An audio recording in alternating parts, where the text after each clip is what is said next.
Hey, it's Andrew Huang, and this is Ghost. This is a pedal I designed with Endorphins. It's the pedal version of our Eurorack module of the same name. It's a multi-effect pedal with some special tricks up its sleeve, and what I think is the best modulation and expression pedal assignment system ever to exist in a pedal. Big claim maybe, but I've been showing it to a lot of pedal nerds, and so far they're all saying that they haven't seen anything like this before, and that it's really good. The basic idea with the pedal is that there are a lot of effects organized into 3 blocks, and the blocks order can be completely rearranged just with the press of a button. So we've got a filter, and it's got these 3 modes, kind of a DJ style, low pass to high pass, a band pass, and a comb filter.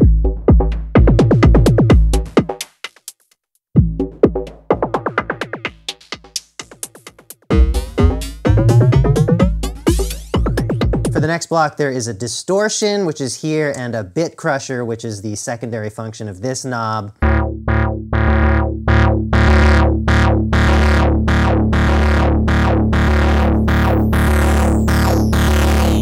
And the third block, we're just calling effects, but it's a delay into a reverb.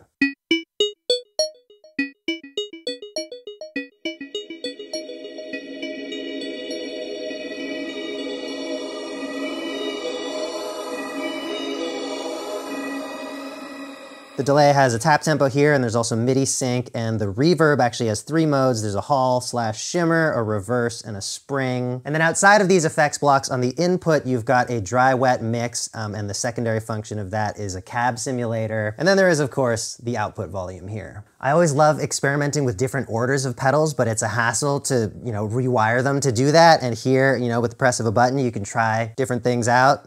Let's get something going that has a little bit of every effect.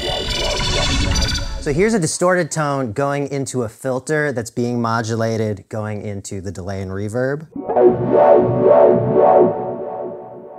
Now, if we switch the places of the filter and the delay and reverb,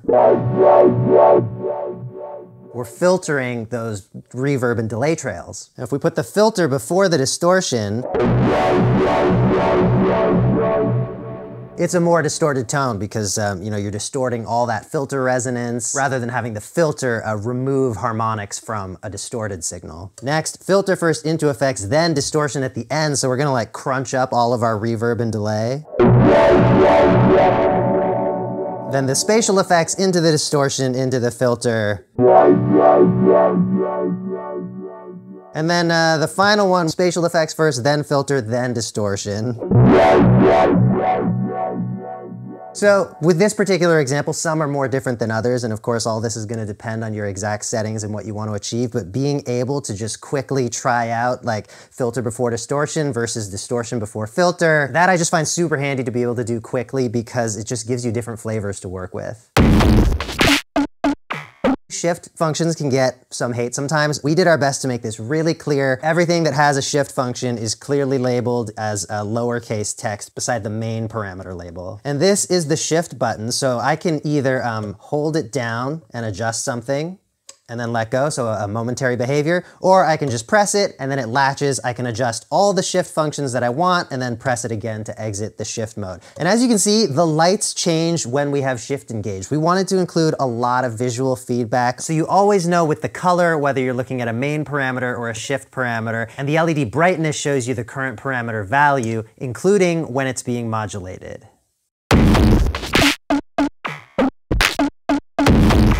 So let's move on to talk about this modulation system that I'm so excited about. This is our built-in LFO, and it's clearly assigned to the filter here. This modulation button is similar to shift. You can hold it down and adjust something, or you can just tap it and it latches. Now, each knob sets the depth of modulation for that parameter, and all of the effect parameters can be modulated. So right now, we can dial in how much modulation we want to the filter, and this is bipolar, by the way. So you've got this LFO going up and down, reflected by the brightness of the LED. So in the middle, filter LED is off. That means there's no modulation going to it. If we go counterclockwise, the filter opens up when the LFO is at its lowest. And if we do the opposite of that, Now the filter's opening up when the LED is at its brightest. And of course, the exact values that you're ending up with are offset from the position of the actual filter values.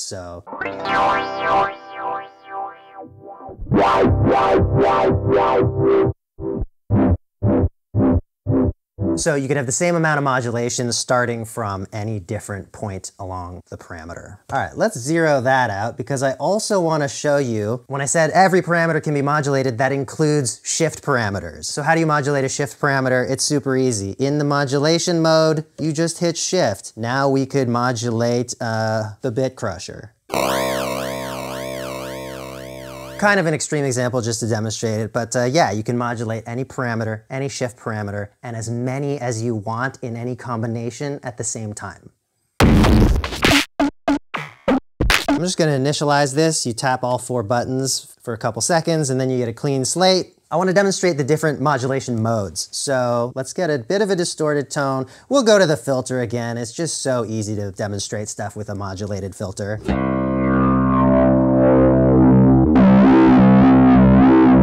So here are the modulation shapes. You've got a sine wave. That's what we've been using so far. We can make this a sawtooth. So it's instantly on and then decays. And by the way, since all the modulation assignment is bipolar, if you go negative with it, it becomes a reverse ramp. That's why we only have the forward saw, because you can make it into a backward saw. Then we've got the square wave. So instantly jumping between 2 different values. The next one is a stepped random. This one needs more modulation to really demonstrate. Just jumping around between a lot of values, and then there's a smoother version of that. So if you want to get some random modulation going, that can be really fun, but generally I do it a little more subtly.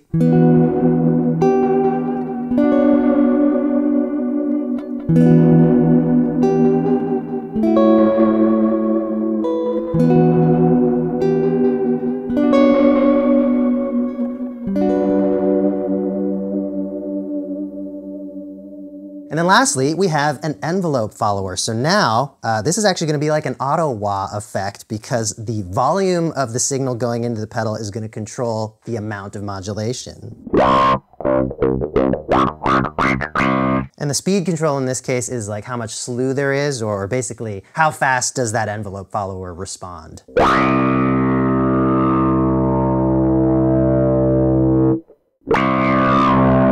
So you can play really expressively like that, you know? I mean, this is just kind of a classic distorted auto-wah.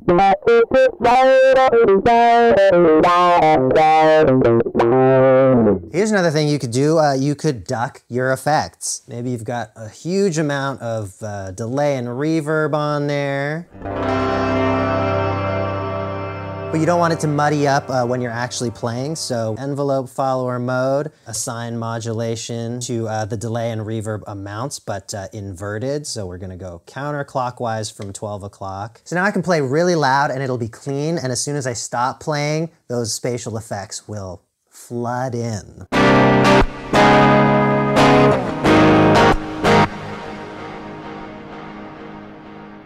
Now this same quick and easy approach to assigning modulation applies to expression. So I've got an expression pedal hooked up here. Maybe I'll actually move this camera down so you can see it. I've been advised against doing foot videos on the internet, but I've now got my expression pedal assigned to the filter amount. You can see that filter light opening and closing. Wait, lights don't open and close. It's doing the thing while I'm doing the thing. I'm gonna show you how easy it is to assign expression pedal in a second, but I just wanna show you that you can use the expression and modulation at the same time on the same parameter. So let's go back to modulation and I'll assign this filter again.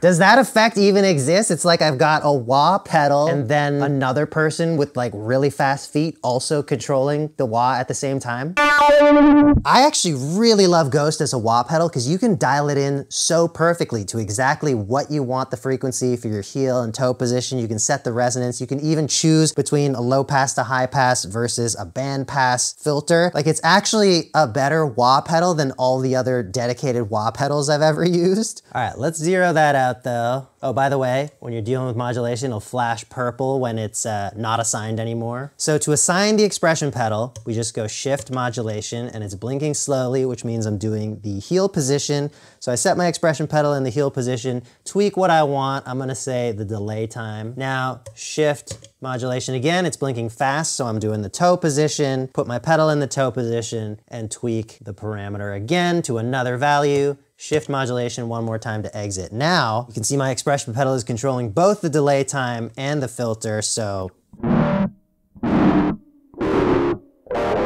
let's get some more repeats in there.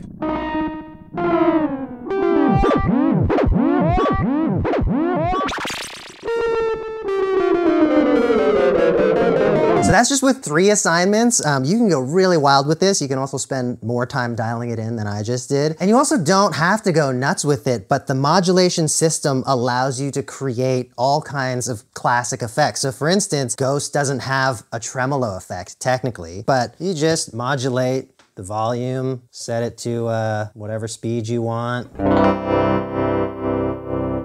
You have a tremolo. Oh, and I haven't mentioned yet, there are 9 preset slots, so you don't have to rebuild this stuff every time, you know? You find something you like, you can just save it. Okay, one other thing I've got to show you. This is an experimental mode. It's kind of an Easter egg, so I'm not gonna show you the button combo, but I'm gonna do it here. And now the pedal is in pillow mode. So as a pillow, Ghost is actually not comfortable, and it sounds really bad. Let me exit that. There's our nice haul. Can go real long. Cavernous. It can also be short just for a quick little bit of space. And with the reverb, you can actually reassign the tap button to be a shimmer or a reverb freeze or a spring excite. Let me show you. So we've actually got the manual or like a quick guide on the back of the pedal. For some of the button combos and stuff like that, you know, you don't have to memorize them, but you also don't have to pull out the manual or look at the website or something. It's right here. So tap foot switch assignment. Press shift and tap. The mode is indicated by the amount of tap LED blinks. So by default, it's tap tempo. 2 blinks would be delay freeze. And then 3 blinks would be the reverb stuff. So I'm gonna press shift, tap, 2 blinks, 3 blinks. Now if I'm in hall reverb mode, the tap button is a freeze.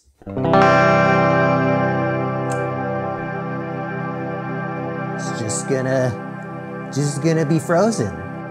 Also, here's a pro tip that I got from Matt Lowry's video on Ghost. Never thought about this before, but you could have reverb turned down, play a bunch of stuff. I'm playing the most basic stuff, I'm so sorry. But anyway, you're playing stuff, you hit the freeze, it's not there, but then you bring it in. What a fun little performance trick. All right, let's check out the reverse reverb mode. So a bit of a different flavor here.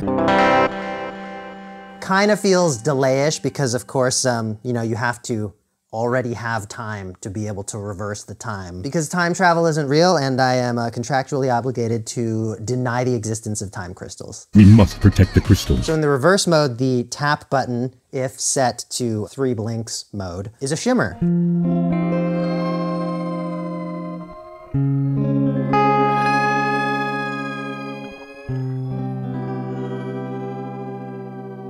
And then we've got a spring reverb.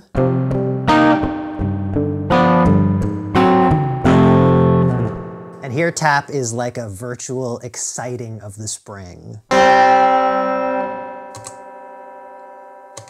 you know, you got the spring moving and then you can kind of keep it going a little bit. Back on the tap assignment mode, let's go 1 further down. So 4 blinks, tap now goes through the different effect orders. And then the default 1 blink is tap tempo for the delay. And then shift tap again to do the 2 blinks. This is a delay freeze.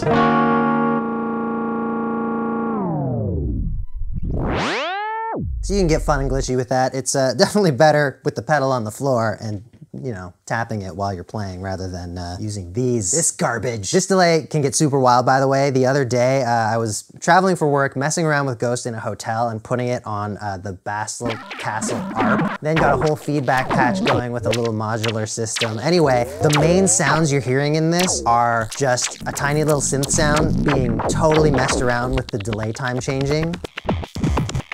And then I brought all those sounds into Ableton because some of them sounded like drums and I wanted to see if I could make a beat with it. I actually found a perfect hand clap, and then a bunch of the other sounds I like cut up and turned into this.